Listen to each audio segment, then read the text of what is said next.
everybody, and welcome to Taking Control, the ADHD podcast on rashpixel.fm. I'm Pete Wright, and right there is Nikki Kinzer. Hello, everyone. Hello, Pete Wright. And welcome back. Thank you. You too. Fantastic vacation, time off, doing the things that we need to do to be healthy. And today we are starting our big month of talk about money. Money. And ADHD. Before we get into that, you're going to head over to takecontroladhd.com and get to know us a little bit better, listen to the show on the website, subscribe to the mailing list, or grab the link to jump right over to iTunes and subscribe to the show for free so you don't miss an episode. And as always, we appreciate your kind reviews and 5-star reviews over at iTunes. You can connect with us on Twitter or Facebook at Take Control ADHD and call us. Leave us a voicemail at 503-664-4ADD. Get your voice, your thoughts, your questions on the show. And we do have some voicemails that have been stacking up, and so we'll be getting to those over the coming weeks as we do more shows that are related to that follow-up. So stay tuned. If you've left us a voicemail or a message, trust me, we'll get to it. Absolutely. Maybe just not right away. I do have one brief bit of follow-up that I think is so good that I've been holding it for 2 weeks. That I got from Kevin Cummings, who wrote to me talking about a Gmail tip that I think is so good everybody needs to know it. All right. Are you ready for this? Tell us. All right. I am. This is a trick in Gmail, and I'm pretty sure in other services as well, but you need to check with your provider. But Gmail does this, and it's wonderful. Did you know, Kevin writes, that Gmail allows you to add to your email address, and it will still get to you? If you use the plus sign at the end of your name, you can add more characters. For example, if my email is sample@gmail.com, I can use sample +bills at gmail.com to flag all my incoming bills so that I can apply a filter.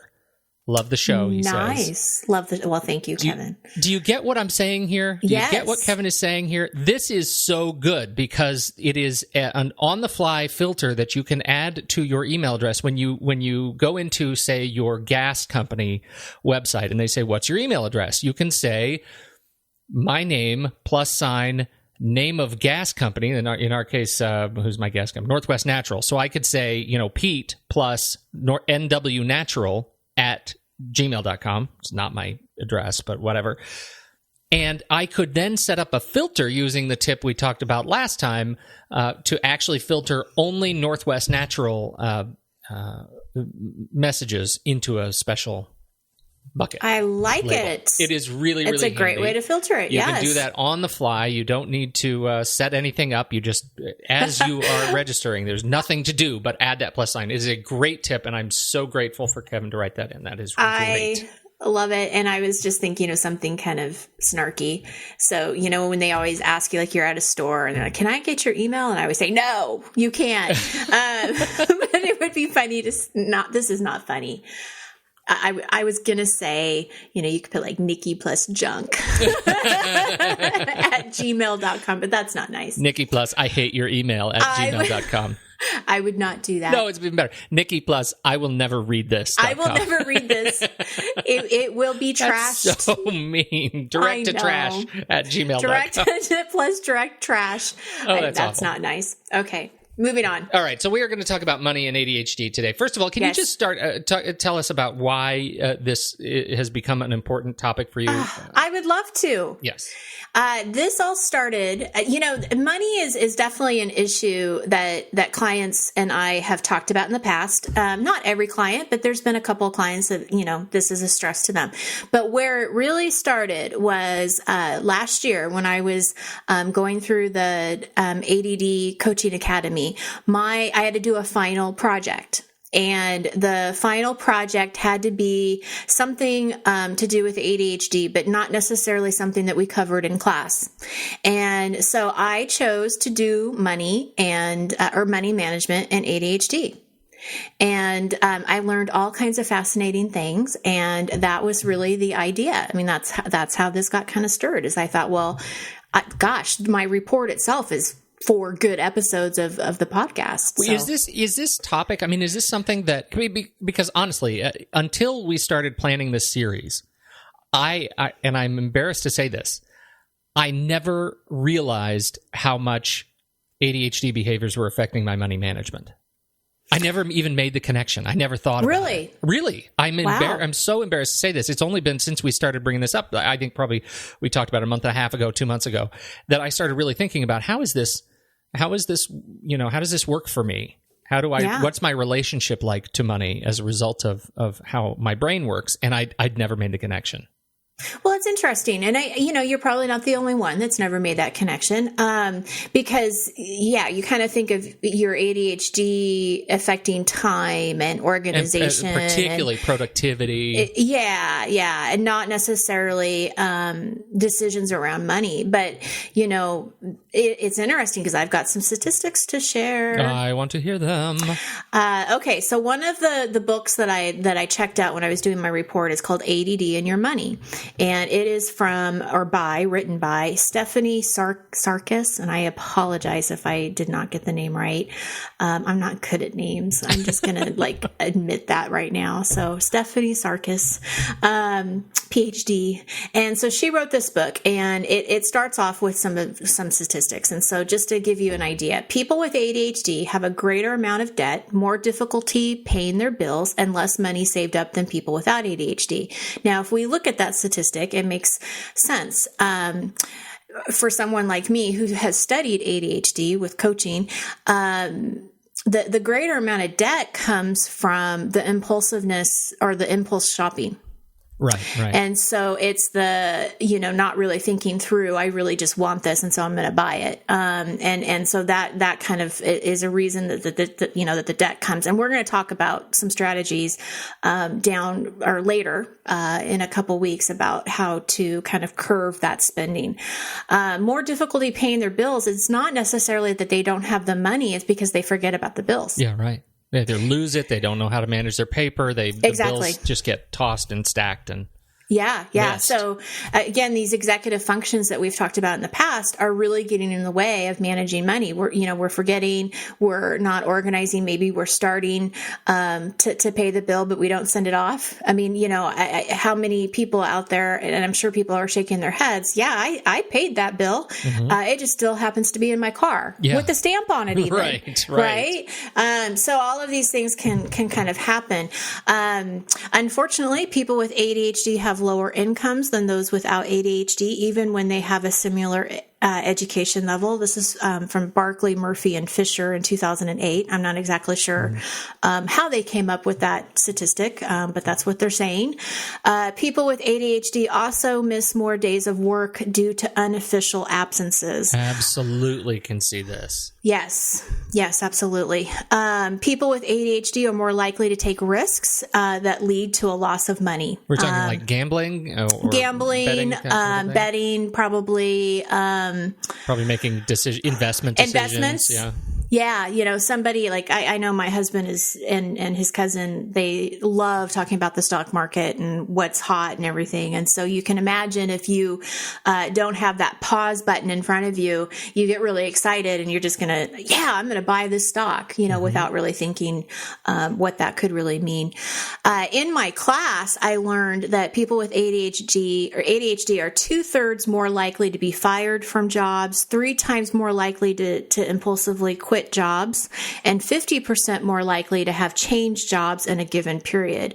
Now, these statistics clearly show that there is a challenge around money, and kind of answers that question that you were saying, like, oh my gosh, this really has a connection. Mm-hmm.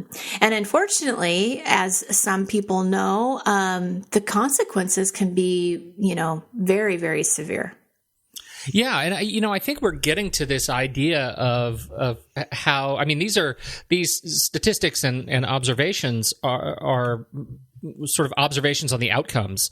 But for me, what it really comes down to is how I think about money. Can we talk about some of these kind of belief systems that go into impacting ADHD and money? Yes, absolutely. And this is when I was doing my project, when I was in coaching school, like it's kind of funny to say that, but when I was in coaching school, we talk about beliefs. We talk about limiting beliefs, because that's a lot of what gets in people's way when they're trying to move forward, is they believe a certain thing, something that they've either been told or they've just been telling themselves. And so some limiting beliefs around money could be that you feel like you've never been good with money. Therefore, I'm never going to be good with money. I can't stick to a budget. As soon as you hear as soon as you hear yourself saying, I can't, that is the time to really evaluate what it is that you're saying, because most likely it's a limiting belief. This is so big. I have to jump in because I have the thing I've been thinking about. I'm sure smarter people than me have come up with a better way to frame this. But the thing for me is the halo of negativity. Because I think that those who are struggling with ADHD, I'm speaking for myself, when I say things like I really struggle with managing time and attention. I really struggle with focus on the things I want to focus. I struggle with, or I can't manage my calendar, my time, right? These things that I've had to really fight to get a hold of over the last, 5-6 years. That there is a halo effect to that kind of language, and it makes it so much easier to say I can't keep up with the bills, I can't manage my money, I'm terrible with money, when I'm already accustomed to saying I'm terrible with time. Yeah. Right? Yeah, I'm terrible. And then from there, it's like I'm terrible with relationships. I don't focus on making the commitments or living up to the commitments to my friends and my spouse. Like that halo of negativity is huge for me. Well, and it's a domino effect because, like you said, and then it starts to spill into all areas of your life, and then it really stops you. It really becomes a roadblock of moving forward. Because if we can't get past, the I can't to wow, but what if you could? Yeah. Yeah. What would that open up for you if you could? And so let's just explore that possibility, of what that would look like, and trying to shift that negative to positive. And that's what we do in coaching is, I ask those questions, what if you could? What if you were good with money? How would that change? And something else that I thought was really interesting in the book, ADD and Your Money, is she talks about how, the way you were raised can have a lot to do with your own value that you put towards money, right? So if you grew up with a lot of money in your childhood, you probably didn't have to worry about it. So maybe you don't have the same value to it as somebody who struggled and saw their parents work 6 jobs and they didn't get everything that they wanted.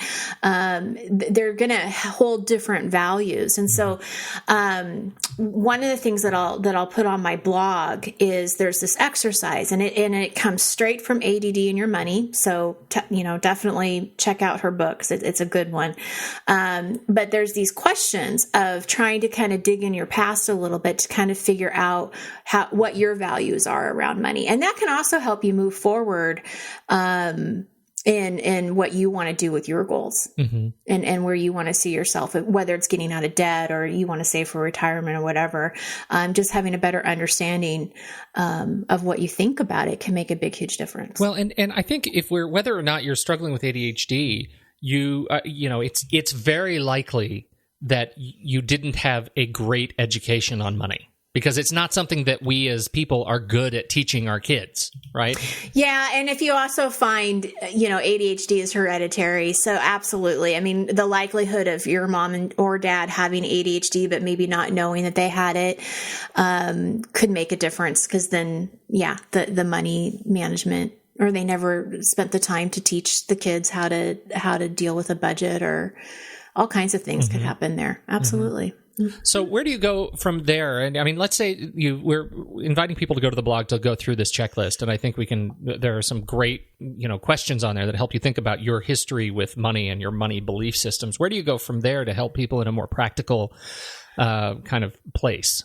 I would say that then at this point, we need to have a little bit more clarity of what it is you're trying to achieve. What is that financial goal? What are your, not just the main goal of, I want better money management. Well, what does that mean? And so I think that the next step is really trying to figure out what it is that you want. And like I said, is it paying off debt? Is it paying off your house? Is it saving for college for your children? And maybe it's all of those things. But that's what we need to figure out is what are your priorities? What would you like? And you can kind of simply do that with just a few questions of, what is it that I need to do here? What do I want? What do I want to feel like, at the end of 10 years? Or, I know that there's going to be some financial advisors that will go short term, long term, very long term. And next week, I was going to say that none of those things really, all of those things, I should say, address a core problem with ADHD behavior cycles, which is they allow you to separate this idea of the here and now wants, desires, from the fact that you've never probably really thought about what money management is, right? Yeah. Money management day to day is, oh my goodness, I really want that Apple Watch. I'm going to go get it. Without any attention paid to, at 65, I'm going to need to really have a retirement plan that's nailed down. Right, right. And I'm going to have to start thinking about that now because that's so hard to do. Money management is not just about here and now expenses. And I think that's what, having that clarity, it's a good way to kind of frame it, is just to really look at, separating here and now from long term, from the future. Yeah. And I would really highly suggest, enlisting help, get help, whether that is a financial advisor or an accountant, or even if it's somebody that who you trust, and you think they're good with their money. And I say you think, because sometimes people pretend like they're good with their money and they're really not. I would suggest that you get some help if you are struggling in trying to figure out what this clarity means to you. Financial advisors can be great for this. Accountants can be great for this. Even somebody that that you think, seems like they're managing their money pretty well. Ask some questions and get an idea of how they do things. I know, Pete, you have a great way of managing your bills. We've talked about it on the show. And I'm going to bring that up to you, or ask you to talk about that again in a different show in a couple weeks. Mm-hmm. But I think it's good to kind of figure out who is around you and what kind of support can you get, because you don't have to do this by yourself. Because that's when it becomes really overwhelming. You go and you buy a book, how to set a budget or how to get your money in order, and it's just confusing. Mm-hmm. Because you're not working with your data. Right. You're working with you've got to have that, particularly with money. I think it's important to just be able to look at your numbers and have somebody with you that you trust that can look at your numbers. I'll tell you, this is one of the reasons this whole clarity discussion is such an impact on me, is because it puts such, it's like putting a puzzle together of my youth. Mm-hmm. I am one of the many, many, many, many people in this country who